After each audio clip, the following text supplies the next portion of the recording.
Muy buenas gente de YouTube, sean bienvenidos a un nuevo video de un canal nada famoso de YouTube. Hoy contaremos una gran historia sobre cómo nació la marca PlayStation y para no perder más el tiempo, comencemos.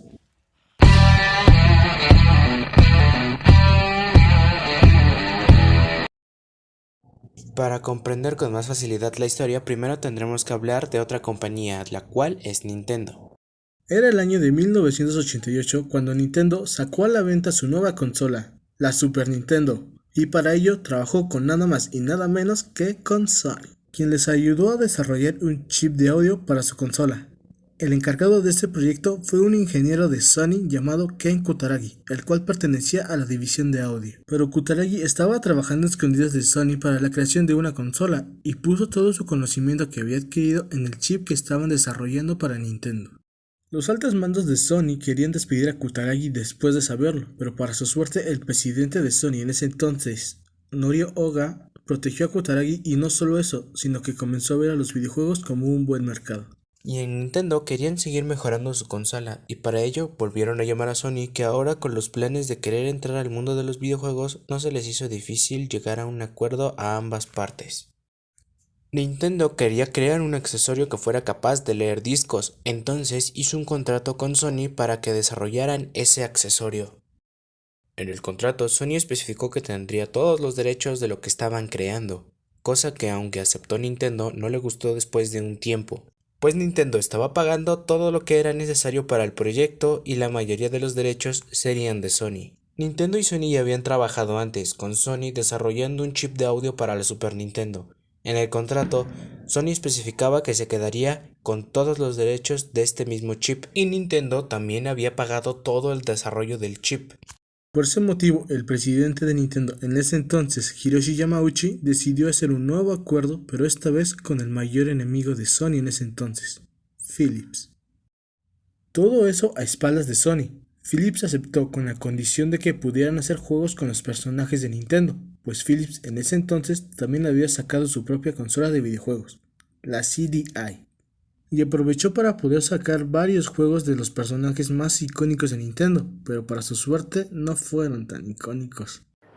En 1991, Sony planeaba presentar su acuerdo con Nintendo en el Consumer Electronics Show de ese mismo año. Sony dio a conocer su acuerdo con Nintendo y presentó a la Nintendo PlayStation, una consola capaz de leer discos, cartuchos, además de ser compatible con los controles de la Nintendo. Sony también presentó el accesorio para la Super Nintendo. Este accesorio podría leer juegos en formato CD. Tanto la consola como el accesorio fueron muy bien recibidos. Sony no podía entrar mejor al mercado de los videojuegos que con una consola bien recibida y de la mano de la compañía que dominaba el mercado. Sin embargo, la euforia duraría muy poco, pues al día siguiente en la misma conferencia Nintendo presentaba su acuerdo con Philips, cosa que dejó muy mal parado a Sony. Esto se va a poner feo. Con el sentimiento de indignación, Sony buscó una alianza con Sega para devolverle el golpe a Nintendo, pero para su suerte Sega no aceptó esta oferta, alegando que no trabajarían con alguien que no supiera hacer un hardware o un software para videojuegos, cosa que aumentó aún más la impotencia de Sony. Aquí vuelve a entrar Ken Kutaragi, pero ahora en 1992, pues como ya había trabajado para Sony en la división de audio, Kutaragi le pidió a Sony que lo dejaran trabajar en el proyecto debido a que gracias a él Sony era sinónimo de calidad, además de haber ganado un par de millones para la empresa. Así el presidente de Sony, Norio Oga, concedió el permiso a Kutaragi. Con los conocimientos adquiridos durante el trabajo con Nintendo, Kutaragi puso manos a la obra. Pero al presidente de Nintendo en América en ese entonces, Minoru Arakawa, le llegó la noticia e informó de esto al presidente de Nintendo en Japón. Fue ahí cuando el presidente de Nintendo en Japón, Hiroshi Yamauchi, vio lo peligroso del proyecto de Kutaragi. Así que cuidadito conmigo, que soy peligroso. Después de eso, a Nintendo le temblaron las nalgas y entonces contrató nuevamente a Sony para continuar con el contrato que tenían, con una sola condición, que Sony no entrara al mercado de los videojuegos, cosa que desde luego no se aceptó. Para continuar el proyecto, Kutaragi y otros 9 ingenieros fueron movidos a las instalaciones de Sony Music en Tokio, que estaban separadas del resto de la compañía. Así Kutaragi tuvo la libertad de hacer lo que quisiera con el proyecto. Durante ese tiempo, Kutaragi consiguió que varios desarrolladores de videojuegos apoyaran a su proyecto debido a sus buenos gráficos. Sony sacó a la venta su consola en Japón en 1994 y en América la presentaría hasta 1995 en la primera edición de la E3.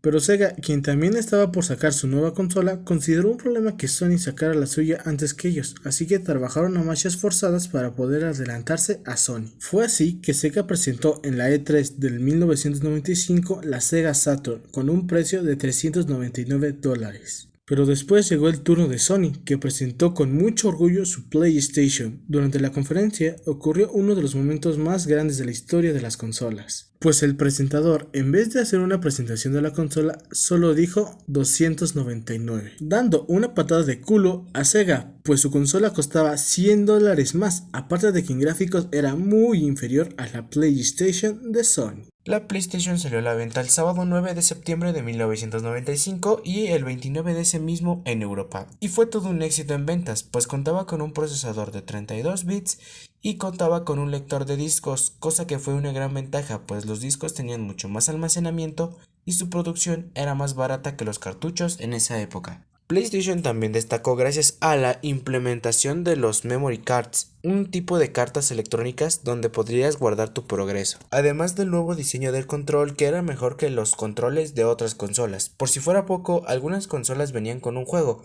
donde mostraba de qué era capaz la PlayStation. Mientras Sega y Nintendo seguían en la prehistoria, Sony ya comenzaba a innovar con el formato CDs en las consolas.